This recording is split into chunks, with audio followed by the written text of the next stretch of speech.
Hello, my name is Anthony Paul Plummer, and I would like to discuss with you about our world and how it relates to us as we relate to it. As we all know, the world has been around for millions of years, and we have used its resources to benefit our humanity, our race. And in ways, we have also given back to the earth by planting flowers, planting trees, uh, planting bananas, just giving back in any way. And during this world, I've noticed there's always this constant. The world will keep turning, but as humans, we are prone to grow old and die. And many people, they don't think much about the world.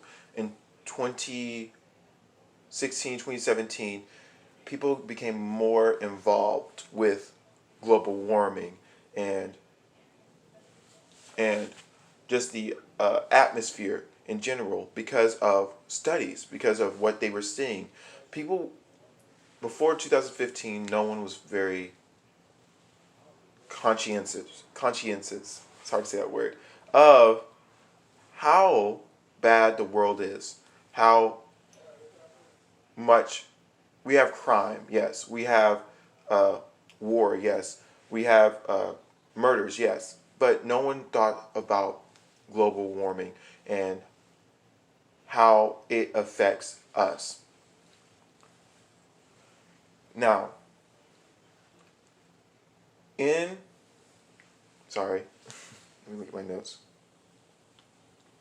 In a study by the article of Sociological Examination of Observing Littering Behavior, Almora Almosa Yara speaks on littering and how it affects their community.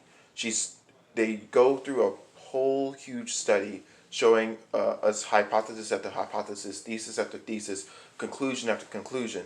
And some of the conclusions that they were getting was that littering affected the earth. Not only the earth, but it affected the people as well. Let's just take a suburb for example, and you see trash on the suburb. Now, in that area, what would you think of it? When you saw it, you think, oh, as a human, you see, oh, it's trash.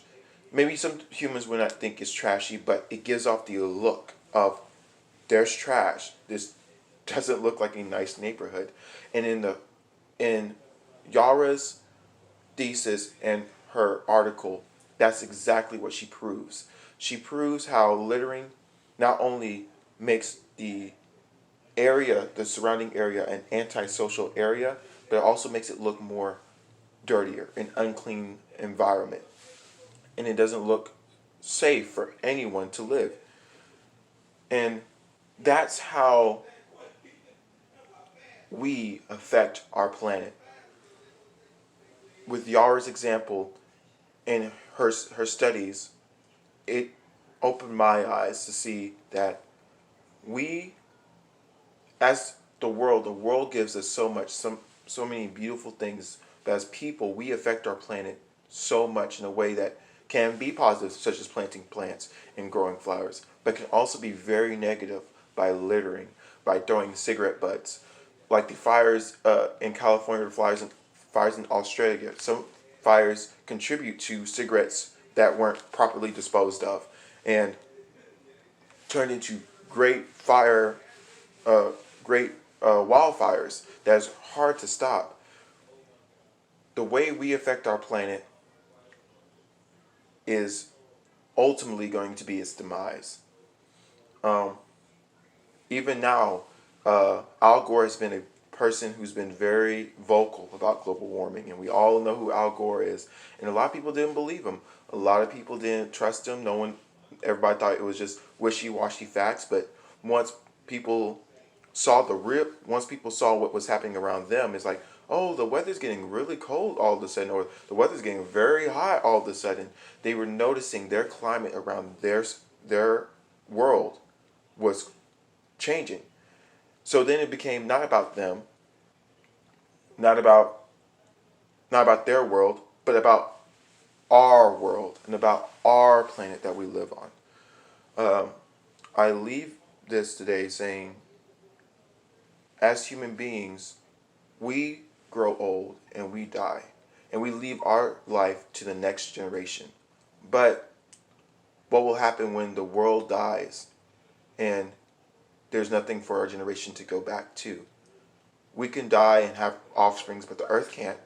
The earth can't do that. So, what as people, we need to do better to help our planet survive.